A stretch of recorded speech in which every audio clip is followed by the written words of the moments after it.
Okay, Yanni, I'm going to show you how to cut it. This is the clean corn that I've done. Tidy up the ends. I'm not sure how much space I have left, so I'm going to be very quick.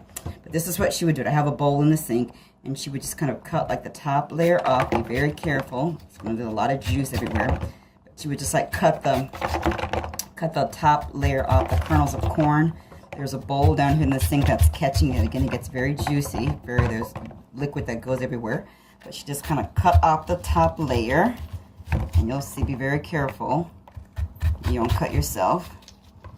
Her knife probably wasn't as sharp as the one is that I have here, but whatever. But anyway, you cut off the head of like the corn, most of the corn. And then I have it that I'm filming myself. So that's why the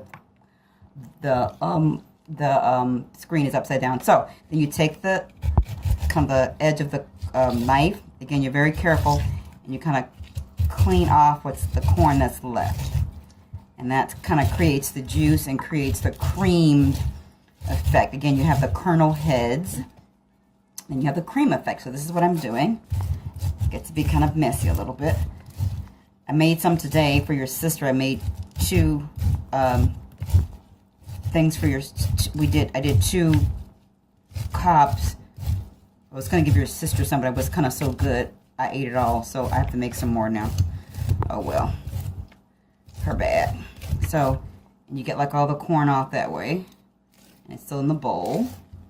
So because I have some more time here, I'm gonna clean off the other one and perhaps use that. And that's kind of in this little bowl. That's about how much it makes, but I have one more cob of corn. So you take it off, and then you know how you do that. Just rinse it off. I just cut the butt off, as I call it, and cut the husks off and stuff. So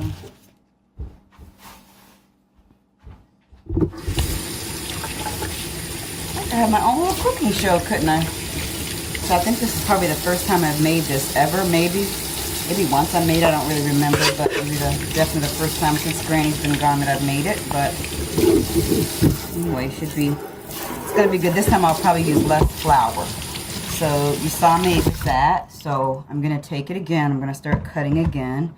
Just like cut the top layer off. You see what I'm doing there, right? So be very careful with the knife. And sometimes some of the hull gets in. I guess that's okay too. It's all good food. It's all protein and whatever, minerals and stuff, so it's all good for you. But just cut off the top layer. Yeah, the bigger your cutting spaces, like if I had a bigger bowl, I'd probably lose less kernels of corn, but whatever. I just kind of remember her like one year when I was a little girl, there must have been a lot of corn produced at home because my dad came home with a lot of it, so we had a lot of fried corn for a while. So I've taken that off. Now I'm just going to take off what's left. I don't know if that was intentional that something is left, or if that's just the way the knives work. Who knows? But again, just be very careful with the knives so you don't cut yourself. And I'm using like using the knife. I'm kind of holding it like that, using it rather bluntly. So that's how you cut it. Alrighty. Maybe I'll upload this to my YouTube channel. Right? Can you imagine me giving anybody cooking advice? That's interesting. But anyway, that's how you shuck or do whatever to the cob of corn. Corn cob, and then I just flip it upside down to get the rest of the stuff out. And again, you are going to get like sprinkled with some of the corn juice, but I guess that's okay. So 4 minutes. I did two things in 4 minutes. That's how much I have left. A lot of juice and stuff in there, but that's kind of okay because that adds to the soft mixture, adds to the sweet mixture. No need to add sugar. I'm going to add a sprinkle of salt, a sprinkle of pepper to like give it color. I don't know, whatever. And there we go. So I'll talk to you in a bit. Adios, madame.